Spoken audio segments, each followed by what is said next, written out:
I'd describe him as literally one of the most inspiring real estate investors that I've known about. He's extremely good at creative financing.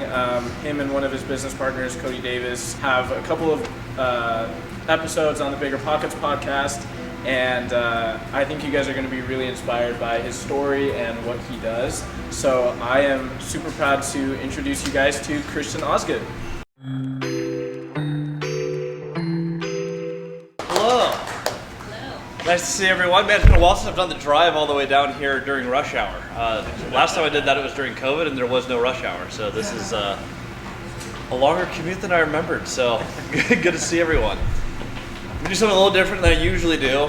Typically, I have like a very specific theme. I talk about just one topic. What I'm gonna do today, I'm just gonna share a lot of my story of where I went from about 2.5 years ago to where we're at now, and the principles that got us to where we're at. So there's a lot of creative finance, and it's how to build a business in a way that is sustainable. Along the way, I've learned how to buy literally anything, regardless of financial position, and I've learned why you don't want to buy everything just because you can, because I did too many businesses and too much at the same time. So it's a lot about how to balance building and really how to set targets that are worth attaining, because I've done things the wrong way, the right way, good blend of everything in the middle. And so I'm going to share my story, and the goal here is to share enough where there are some good questions. So I'm going to talk for about 30 minutes, and we're going to open up for questions for about 30 minutes. And I hope that there's enough interesting things in here where there's just a lot of good questions, and you guys will carry us through this.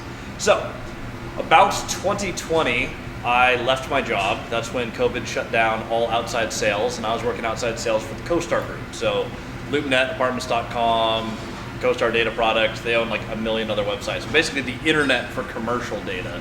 I worked there for 4 years as a sales rep. And I did fairly well, but my original goal was to get into real estate investing, which brings us to principle number 1. If you want to be a real estate investor, you do in fact have to buy real estate. A lot of people forget this, or they forget to buy enough real estate they don't scale. It seems really obvious, but I think a lot of people actually forget this. That happened to me. I ended up with 1 duplex after 4 years in a career where I made plenty of money to buy a duplex. I would have qualified, but I was so focused on my job, and I added this step of I want to be in real estate around real estate people. So I worked at CoStar so that I meet with property managers, with banks, with other investors. And what ended up happening is I sold a whole bunch of stuff to all those people, and I bought no real estate for myself. So if you're anyone who is at the beginning, or you have just a few small properties and you want to scale up, a good thing to do is focus solely on the buying the business, because you actually have a build phase where you need to go acquire the assets that you want. So in 2020, when they shut down my job and I was working from home, which I can't stand, I ended up leaving that job and going, I'm just going to go find something else. I ended up in a little brokerage in Tacoma. That's where I met my business partner, Cody Davis, who some of you may have seen on Bigger Pockets as well. He's the most watched episode of all time by actually a pretty extreme margin. He's done pretty well on that. I ran into him down there when we were trying to learn how to build a business. I found an entrepreneur who was amazing at buying literally anything. He had bought in the past a ton of condos. When I met him, he had just bought 2 really cool new office buildings. So they're old buildings, but new to him. He had just purchased these big office buildings. He had all these companies. And I was like, this is really cool. I want to learn from this guy. So I left my job. I took my salary to 1/5 of what it was, and I went, I'm going to dedicate myself to learning and buying real estate. I almost immediately bought my second building. Well, actually, I bought my second and third buildings that I ever invested in, duplex number 1 and duplex number 2. Previously, I'd done a little single family. But I learned from this guy all sorts of creative finance things, and Cody had learned the same thing. The only problem that he had with his business model is that there was absolutely no math done whatsoever, and his buildings lost a crazy amount of money. I believe there was a point where he was hemorrhaging like $53,000 a month. So that comes to principle number 2, and this is how we built basically everything. The only 2 questions that you have to answer when you're buying real estate is how to own it and how to never lose it. If you can figure out how to actually get it, which this guy was amazing at. He's like, I can come up with the deal, and I can close the deal, and he can raise capital. So it was like great skills. However, if you don't have a long-term strategy to hold that asset forever, you don't actually build a portfolio.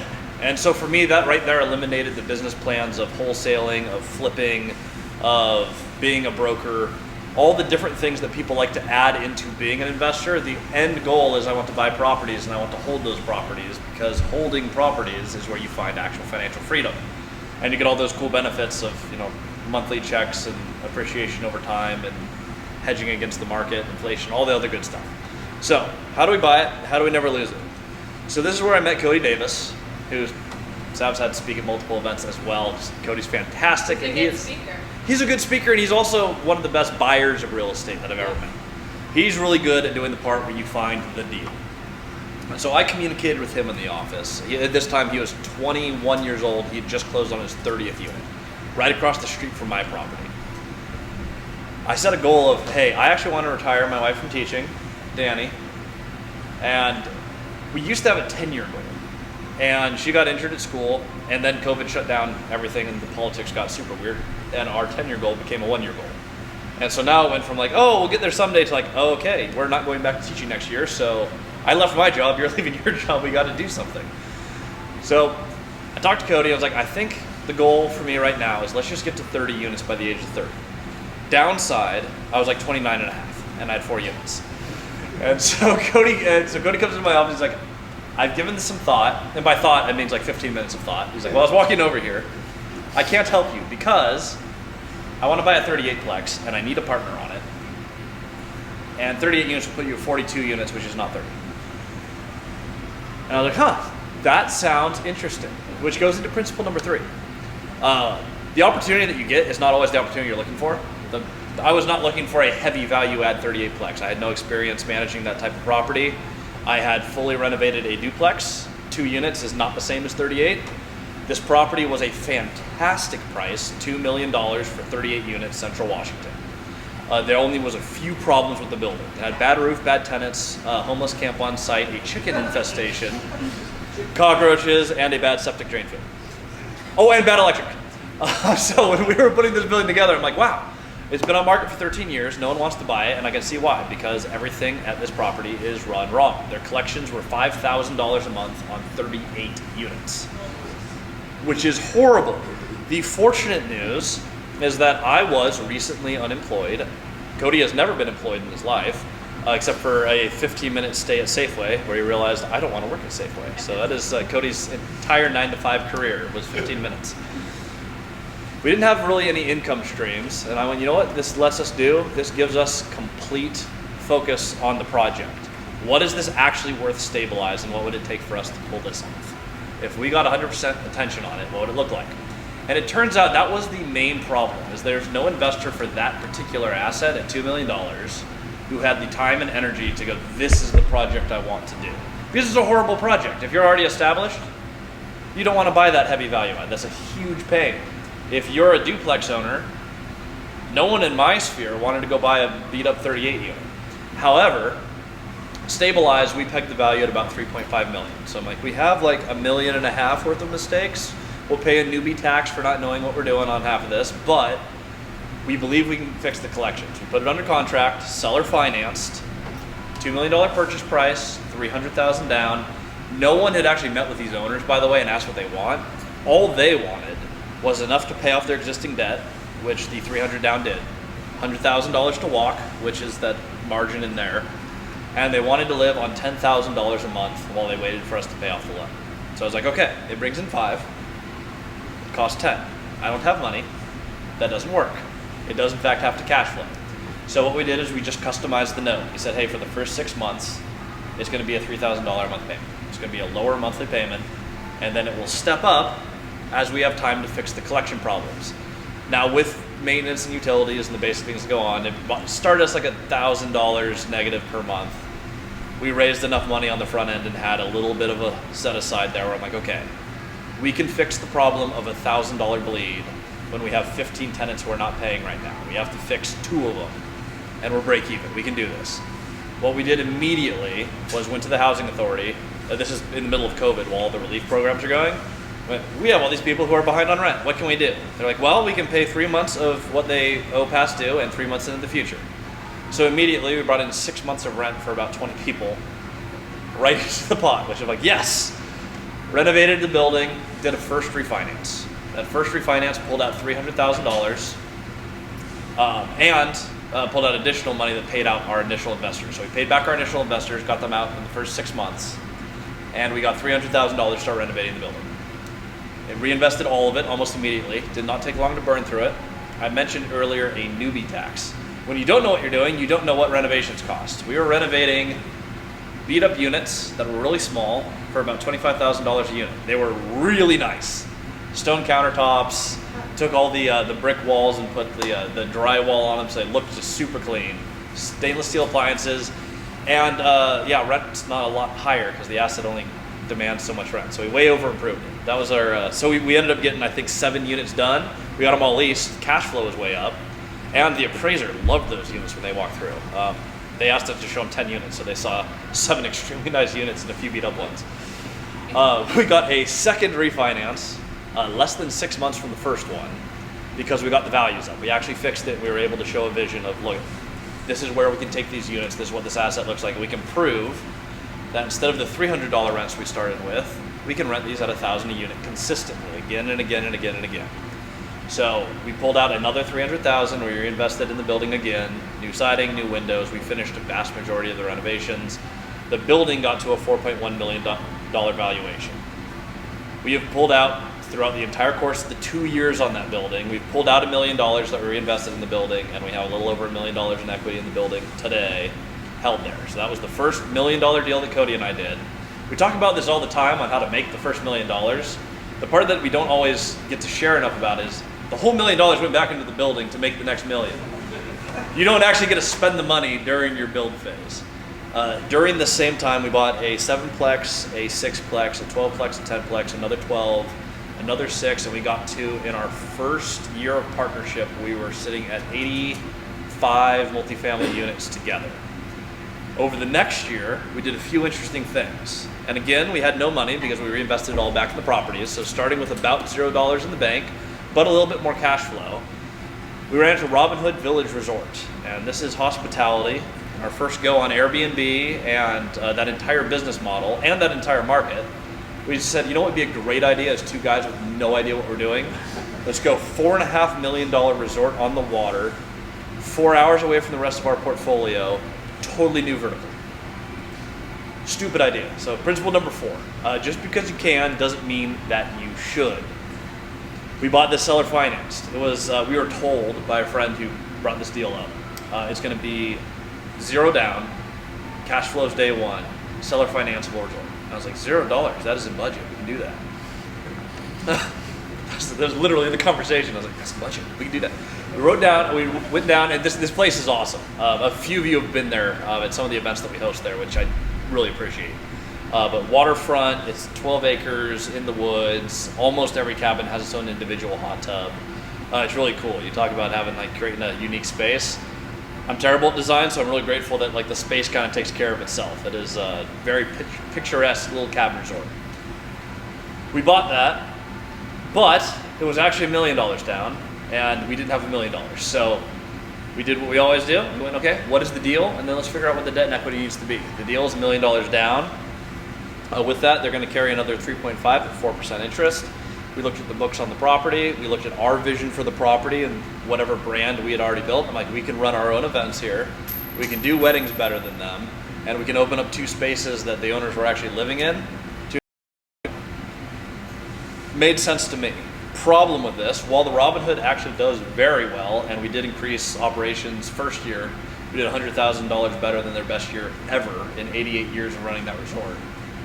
What we didn't factor for was we were good at buying multifamily, and we had great teams for multifamily, and I started a property management company that runs all the multifamily. Adding hospitality to that took all of my best teams and spread them over multiple verticals, which means we were less efficient at leasing, we were less efficient at literally everything. And when stuff went wrong at the resort, or we didn't do things correctly on Airbnb, or we didn't market well, we had to learn a whole new thing. It would halt every other project that we were on. We've sat down and looked at our whole portfolio. I think it would have been several million more in transactions and probably about $20,000 a month more income had we just kept buying the multifamily deals we could have bought instead of getting into hospitality.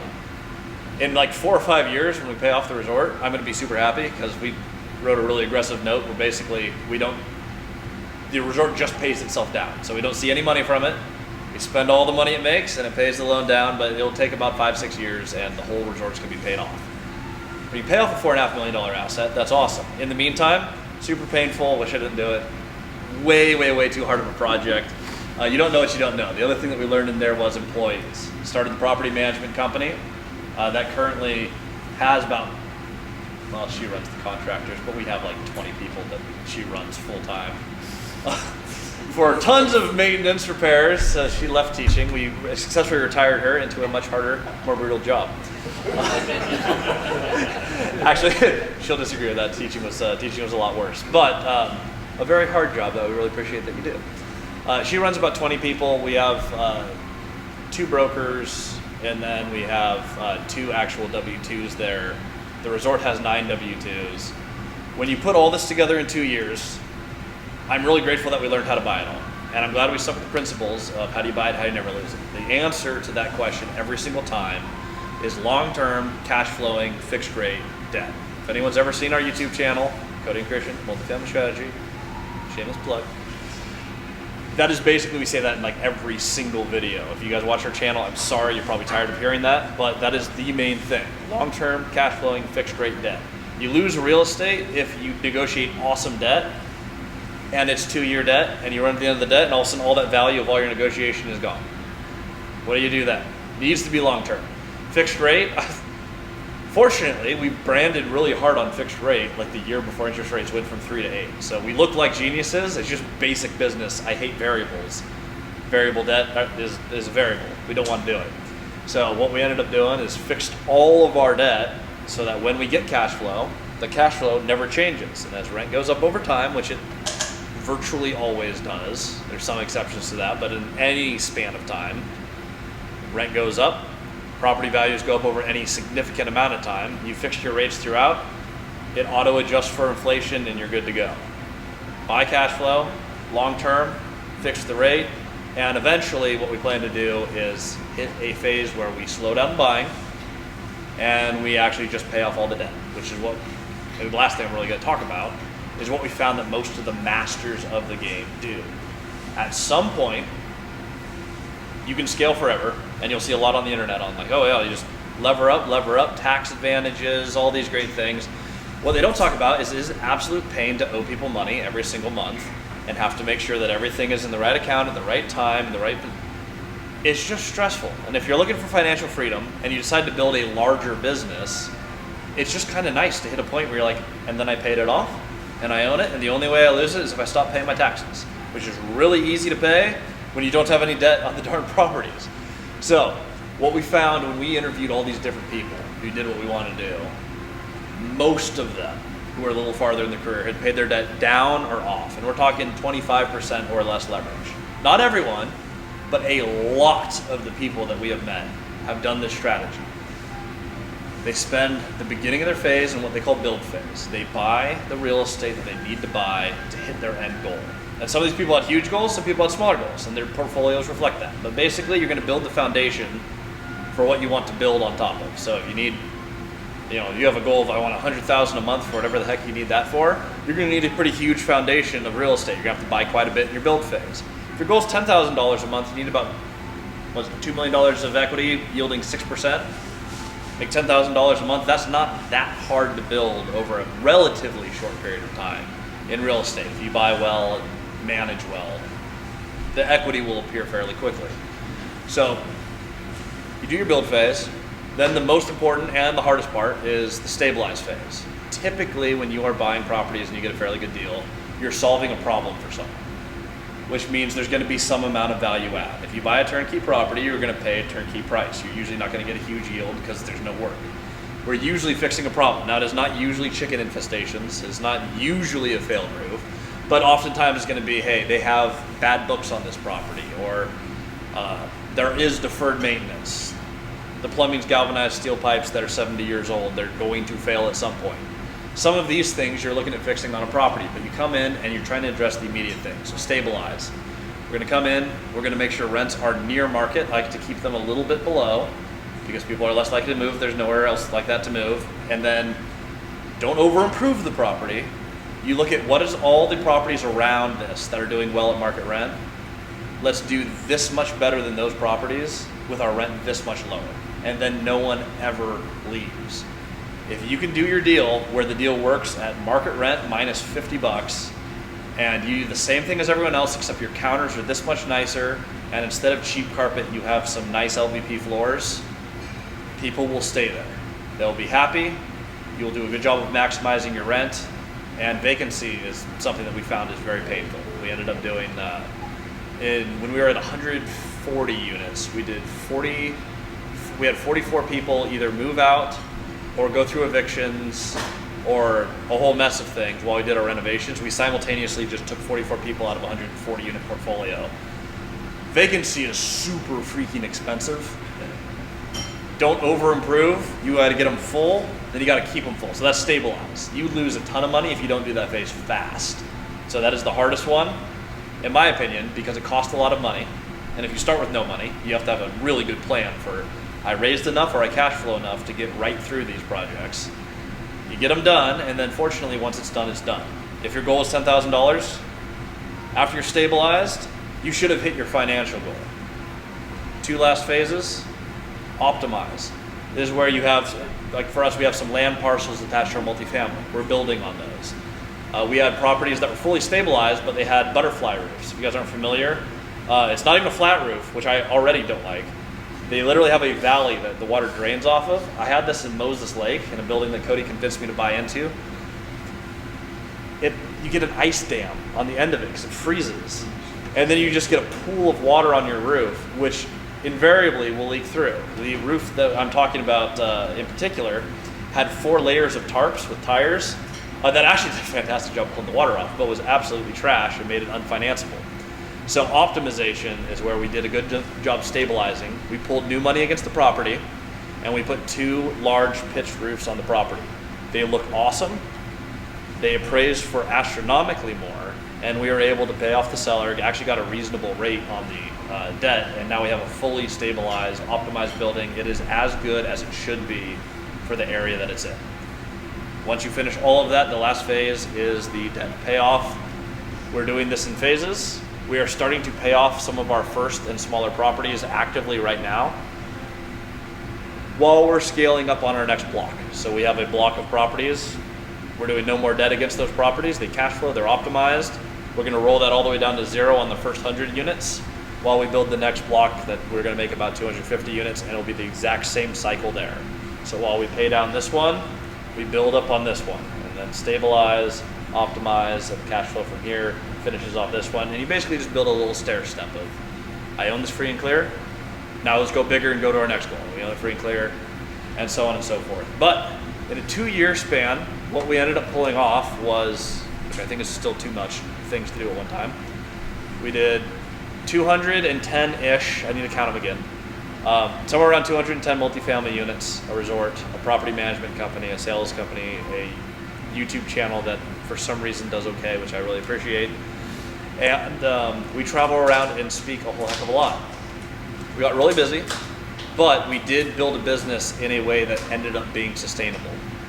All the buildings cash flow, save one very specific sixplex that is very intentionally not cash flowing, that is a renovation project, and a hotel that we just vacated so that we can convert to multifamily. That's supposed to be vacant because that is the project that we bought. 24 unit hotel in Washington for $1 million.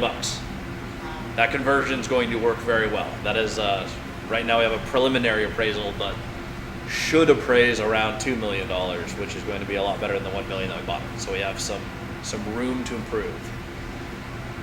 Outside of that, everything is stabilized, everything is optimized or on the way to be optimized, and that is the business that we built in a couple years. The mindset change for me was going, I have an immediate goal, and I'm gonna set my target bigger. And I put a specific timeline to it, and I cut out all the extra steps. Instead of trying to qualify myself for, well geez, do I need to broker more, or do I need to spend more time at CoStar, or build more relationships? Who's my accountant gonna be?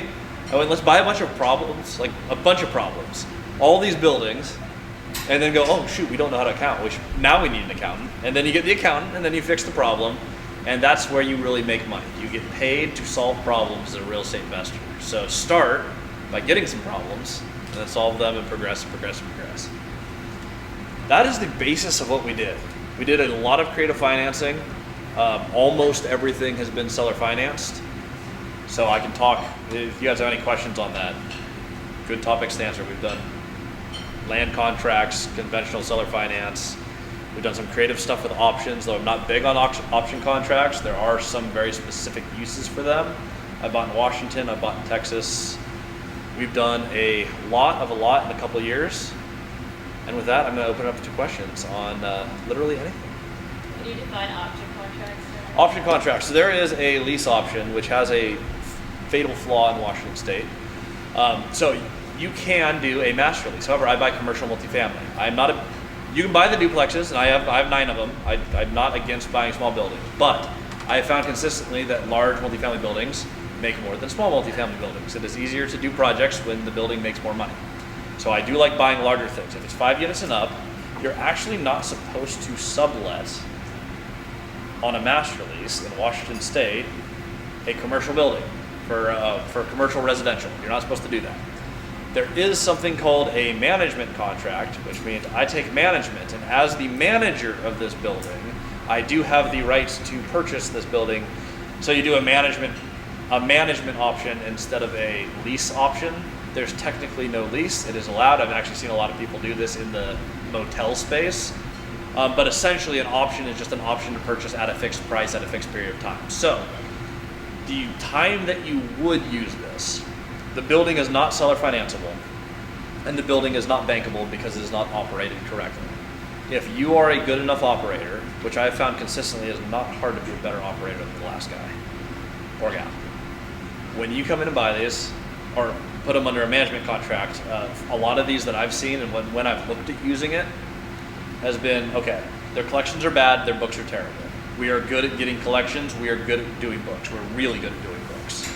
So we're gonna clean that up, and once it's cleaned up, it's bankable, and we can execute the option contract. So all that's doing is putting a flag down the road that says, we cannot buy it and meet our goal of cash flowing fixed rate debt the way it is right now.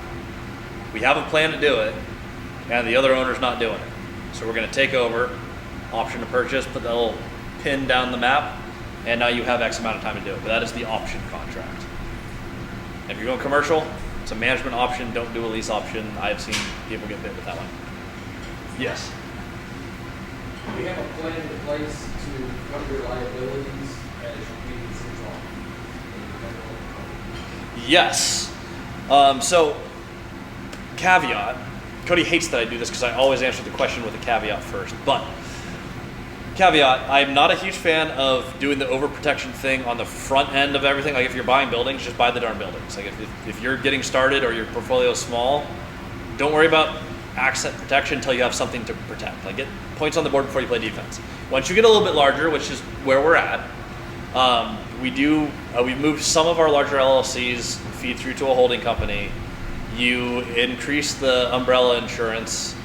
Some of my LLCs are now hidden under more LLCs that have other LLCs, so it just takes longer to look up my name, which means I get bothered more, or bothered less by people because they're like, oh wait, this LLC owns this one, which also created this one, which owns, yeah. So there's a few things like that you do on asset protection, but the biggest things, especially in Washington where it's really easy to pierce the corporate LLC veil, is do excellent business, realize that you're a target, and have great legal teams in place, and have really great OAs. I have had the biggest problem I've found in the portfolio as far as being a target is having partners who realize there's a bunch of money here and they suddenly are not your friends anymore. And I have had that happen before.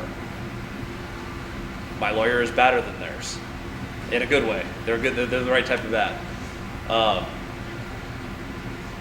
They send an email and it fixes the problem. But that's a lot of the stuff you do is you build teams and systems and you just get really good at not making sloppy mistakes. I found whenever there's a problem or someone challenges something, having excellent books and excellent legal counsel has made it extremely easy where most people will just back off. That being said, it is always a risk. As we pay things down, there is one strategy that we use that I think is really good for everyone. when you pay down a loan, so I talked about paying off real estate. A lot of people come up with the mindset of like, okay, I'm going to pay this down over time. Dave Ramsey has that little debt snowball model. Not that he would approve of anything that I do, but he has the debt snowball, where it's like, okay, we make additional payments, we pay it down, and then once it's paid off, we have more payments, we can roll to the next thing. The problem with that in real estate is as you pay things down, you are not putting more of your cash into that asset. If something happens and you lose that asset, you can lose that cash. Your risk actually goes up. You want to be highly levered until you have enough cash to pay it off. If you pay it all off in one check, your risk goes, it's on the lender, it's on the lender, it's on the lender, there's no debt. And if you really want to get sneaky, and because some people go after you on a legal standpoint specifically because they see, oh, they own this stuff in cash, they're rich.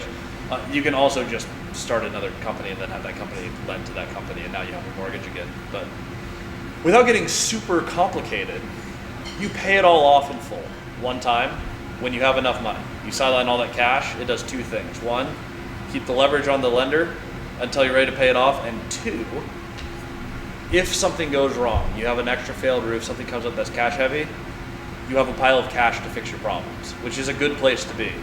I started with no reserves because I didn't have any money. One of the things we focus very hard on is building and maintaining reserves. It's not a reason not to buy properties, but it is very important to have, and reserves are something that we work on there until we can pay off all the debt. And when you pay that off, you have more cash flow. More cash flow does solve a lot of your problems. Not all of them, but it will solve a lot of your problems. So I feel like it's kind of like a common narrative in real estate investing that like you focus on the unit count, right? So did you have like a light bulb moment where you were like, it's better to pay off assets rather than acquiring more and more assets? Or do you think that was just kind of like in your foundation of meeting with like experienced investors, and that's kind of always how you thought from the beginning? Or was it kind of like this light bulb moment where you're like, I should pay off these assets and not just idealize the unit count? I think unit count changed for me because my original goal was, I'm like, I think a lot of my problems are solved if I hit 30 units by 30. That's a good step forward. So I set a unit count goal. Problem is, every market, every deal, your unit count has a different yield. So all that really matters is your cash flow. And the math for cash flow is income minus expenses. Like it's not rocket science, right? So at the end of the day, it's what is my actual cash flow goal? Like, what is the money for? Which for me was retiring my wife, buying a house in Texas, and we're mid-build. We break ground on that really soon. So got enough cash flow to hit my goals. We're there. Now stabilize it and don't lose it. When you pay it down, you in fact have more cash flow because you have less debt. Like, pretty simple, right? So for me, I stopped thinking about unit count as soon as we really got into the business side. When I stopped thinking about this as I'm investing and I'm just trying to figure out what I'm doing, to like, okay, this is a business. Business runs on cash flow. What is the margin that we have?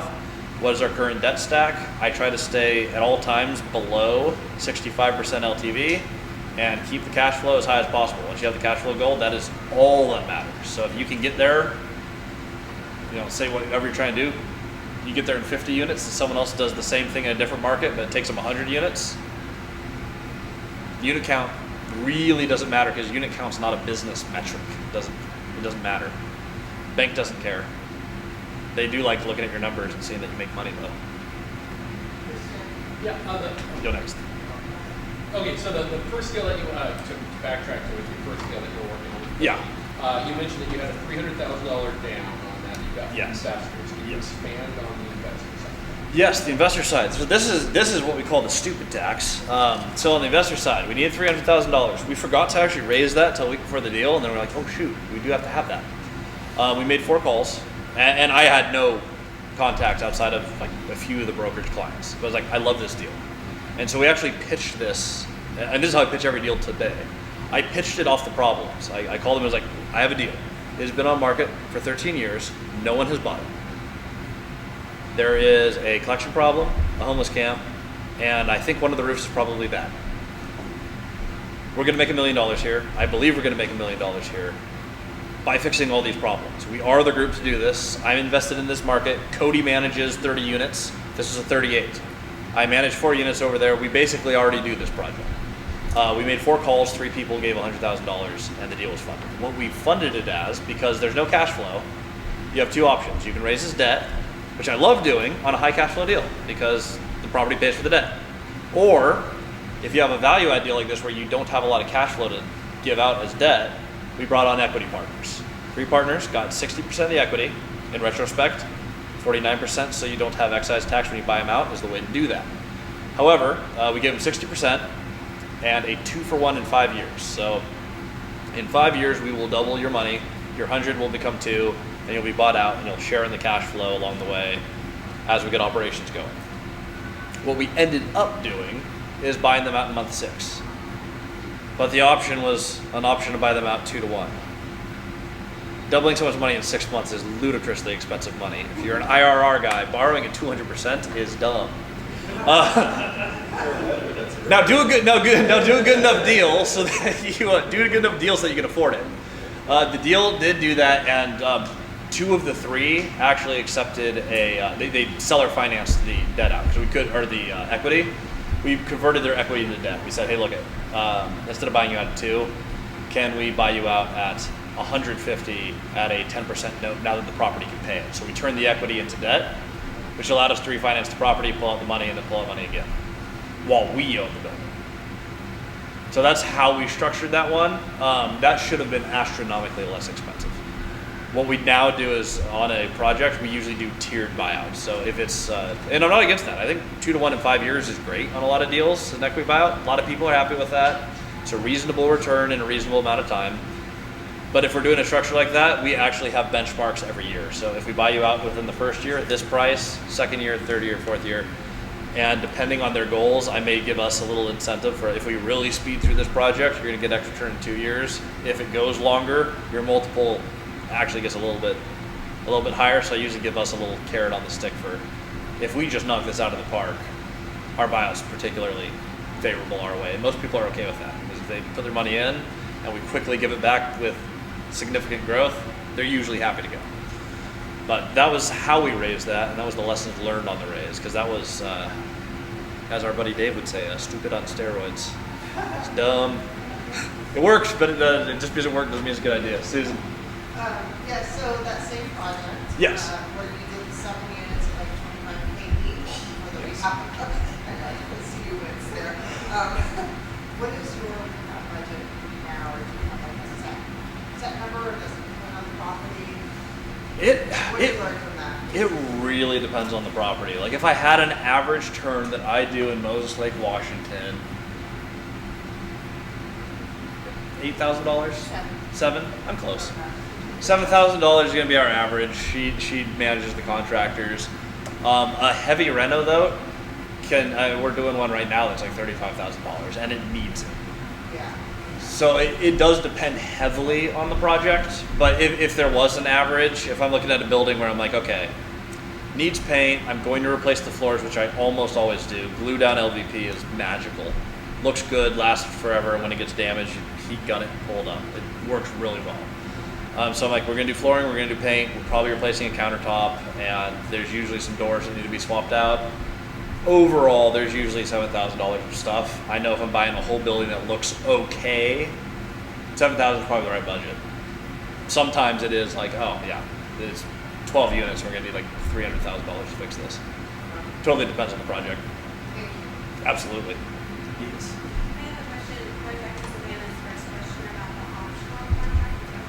Yeah, the option contract. The option contract. So is there some sort of, something you can put in place at the beginning when you start to do the management process? Because the seller is already hesitant to do a seller finance to you, and then you take over the management and you get a rental that looks nice and you do repairs that they just personally do. I feel like they're going to be more hesitant to sell to you because then it's in the positive. So Yes. is there a contract you can, that's legal in the state of Washington where you can, if I manage it for X amount of time, you sell to me? I don't know. Yeah, so the nuts and bolts of a management contract is there are going to be 2 contracts. There's going to be an actual management contract, so that's the contractor you're coming on as manager, and there's going to be the option contract. The option contract is the important one.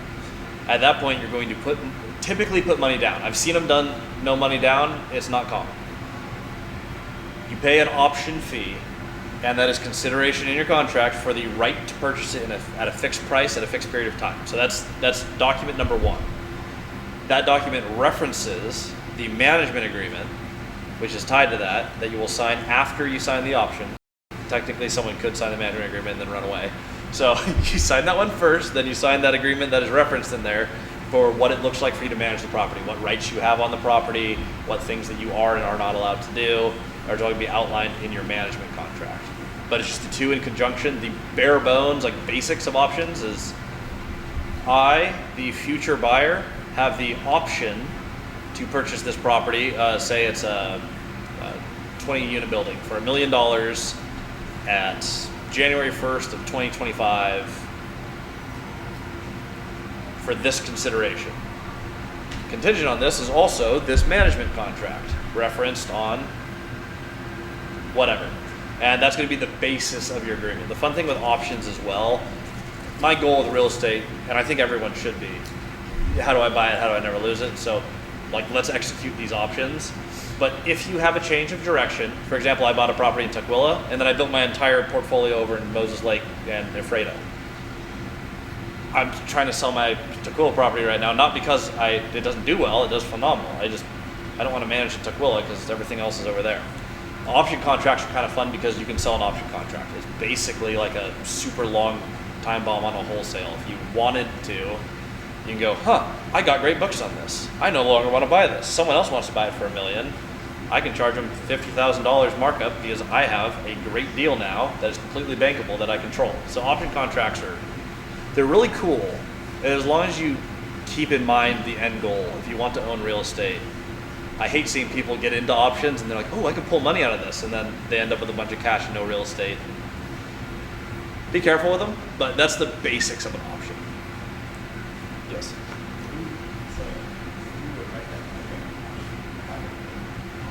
There, a lot of the business lawyers I have found lawyers who own real estate, but are business lawyers are typically my favorites. They usually can do a blend of business and real estate. I also am kind of geared towards that since I have businesses and real estate. I'm like, I like to have a good lawyer who can write both sides. But really any real estate lawyer who owns real estate themselves and has any significant book of clients should be able to write that. That being said, I've run into a lot of awesome lawyers who you ask them to do something creative and they literally just have no idea at all. Yeah. Well, that's what we were thinking too, so I was wondering if you got a name of the person. I cannot give mine only because one of their partners just left and they are too busy, and I know for a fact they will not have time for my stuff. So I can't give them more business yet. I will release their name when they hire someone new. But there are lawyers, and I had to do a little bit of shopping. But what I have found is the easiest way to find a good lawyer is I call the people around the property that I am trying to buy, like the bigger owners, and I meet with them and I just go, hey, I'm about to be your property neighbor, and they usually go like, well, I'm not selling. I'm like, awesome, I'm not buying your property. I do want to know a little bit about how you run your property because I'm trying to make this a better place, and I want to know the other owners in my market. Most owners are okay with that, and that's almost always where I get my references. I just call the other people who've been playing the game longer than me. I'm like, who do you use? And so I just do the referral train. The lawyer I use right now is the lawyer who put together the transaction for the Robin Hood, our resort. And since that is a business and seller financed, and there's actually a small, like $50,000 subject to, because they didn't want to pay off one of their debts on one cabin, which is just silly. I'm like, okay, cool. If you can do all those contracts, you have my business forever. And she did a great job with the contract. So that's. Been able to do an option to a seller finance. I have one. We ended up not executing it because they tried to retrade us on price by like a lot. It's like 40% markup in the last second. Actually, we could do the same deal. Just I want $500,000 more. That was a no-go, but I have put together that contract. It's absolutely something you can do, and it's actually really simple. You just have to line out the terms of the financing in the option contract. So it says, we're going to do this purchase at this price. This purchase will be seller financed, and it's almost like a PSA. It's very similar to the financing addendum. Check a couple of boxes, this interest, this rate, seller finance, done. They're pretty clean and simple. If your lawyer can't figure that one out, I'd find a different lawyer because it's really not rocket science. We actually have a lady who is totally willing to sell it, but she inherited from her dad. Oh yeah. And she wants to be, it's like Senator, she wants to be.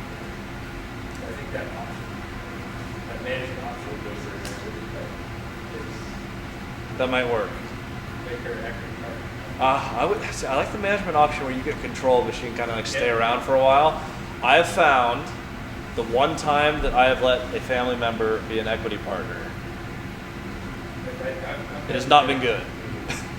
It has been a negative experience. Would not recommend to a friend. We did another contract, and we made a huge mistake. We actually we needed to take square footage away from the building. There's a set of buildings like Yeah. to add value to the remodel. And what we put in the contract is you can't take away any square footage. In the city, we needed more parking to want to do the building, so we needed to take that square footage away. That's We like backed ourselves into this corner, but we can't do anything with the building because we need to not have that square footage getting in parking. But it's sentimental to her, so she'll agree with it. yeah, and that really plays into the how do you never lose it thing. You really need control over your deals. That is one of the things I've learned with partnering in general. You cannot have too many cooks in the kitchen. If you are going to be the operator, you need to be the operator. Cody, my business partner, is the other person on the deals. And even then, I own the management contract. A lot of the management stuff runs through me. And we have very defined roles so that he knows what he's doing and I know what I'm doing. We don't cross over each other. When you add additional investors into that, or other equity partners who get a vote, that's where it gets really frustrating. I don't like the family thing on seller financing, because your financier either is or is related to another one of the partners. And I've had that problem happen where it's been a bit of a disaster, where the condition for this amazing deal was my son needs to own 50%. I want you guys to partner because I trust you as an operator, and my son doesn't live near the property. And I knew his son for years, and I was like, okay, this works. This is someone I know. This is a family I trust. He's gonna lend. Then we had a million disagreements on how to run the property, and literally just like could not lease units, could not get through financing. So many things went wrong on a fantastic deal because we're 50-50, and the entire family, like, guess who the lender sides with when there's a dispute? And so then I get notices of like, well, I'm calling the note due. I'm like, well, we actually have to be in violation of the note if we call it due. And then he disagrees, and then my lawyer has to tell him he's wrong, and then his lawyer fires him, and it's a whole mess. So I'm very cautious on who I let have equity. I usually reserve equity for partners who have a fixed buyout at a fixed period of time. But the management option could work. If you can take control and she can feel involved and get to know you guys over a period of time, as long as you have an option to buy it. And I mean, it's a great idea. I never could do that. Honestly, I still learn things that I didn't know were a thing like every week. We've done a lot of creative stuff, and there's new stuff all the time. I just got a new contract from Cody that I've never read. Came in 2 days ago. He's like, you got to check this out. There's a royalty structure. I was like, oh, I don't know anything about that. So we're gonna learn the next new thing. Yes. Where do you find most of your deals? I find more than half of my deals I find direct to owner. This is the model.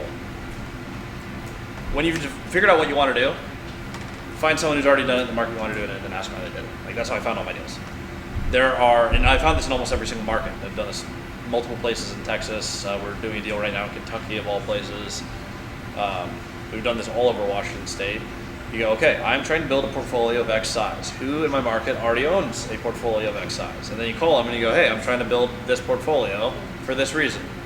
And then they usually say, like, who the heck are you? And I'm not selling. I'm like, that's awesome, because I don't have any money. I do want to know how you got here, because when I started, the call was like, hey, I have a duplex, and I just bought a second one. We're property neighbors now.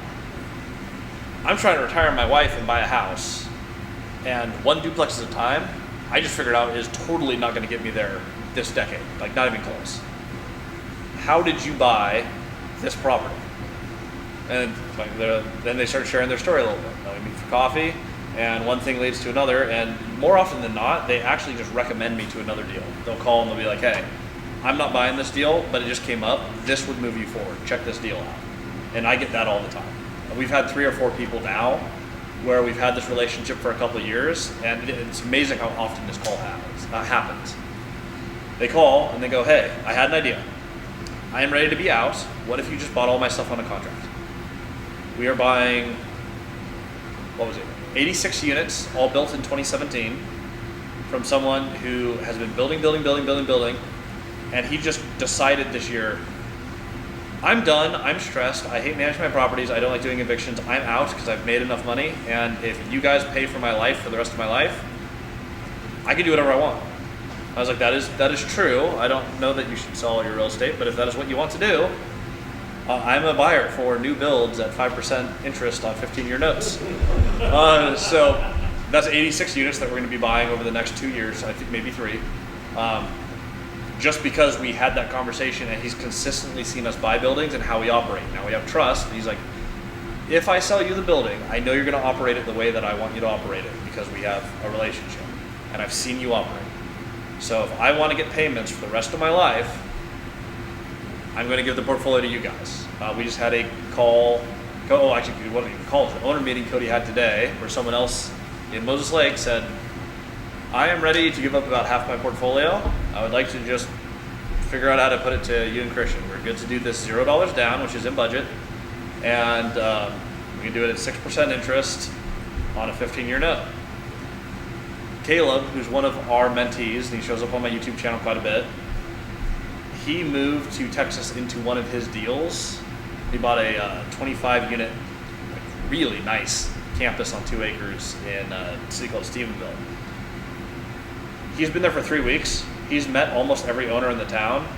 He has had 3 people call him in the last week.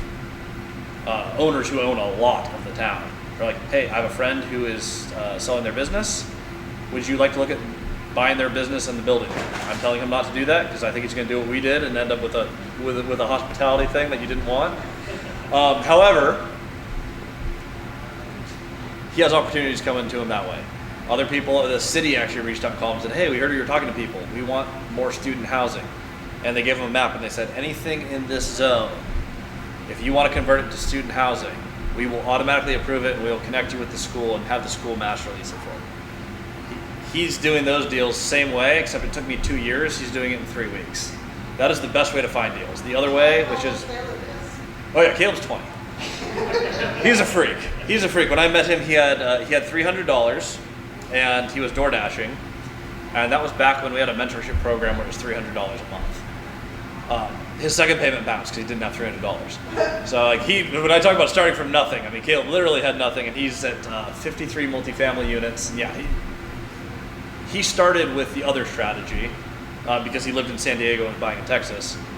You look at the deals on the market, and everyone who's looked at them conventionally, it's been there for like 120 days. You just reach out and you go, tell me about the deal. What's going on here? I know this has been around a while, but has it stuck? 1 out of 20 of those, there is something you can do creatively that actually hits the owner's goals. I don't think enough people spend time identifying the owner's goals, or they're way too direct and weird about it. So a couple broker like, what's wrong with the deal? It's like, actually talk about the property, come up with a plan, and understand the opportunity. If you can come up with a plan where it's like, hey, we'll take the books example.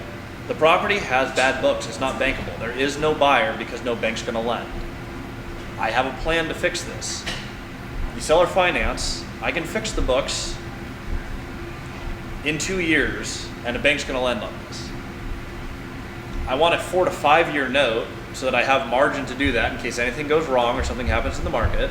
I want twice as long on the note, but I have every intention, as soon as I can, I'm gonna pull this into bank debt. This is what it's gonna look like.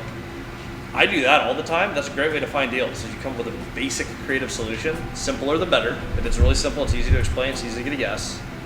And as long as it matches what they're looking for, that's the other way to find deals. I think about 40% of our deals have been on market and about 60 have been direct to owner. That is the only thing. And we find our deals on Google Maps. I have no software, no anything.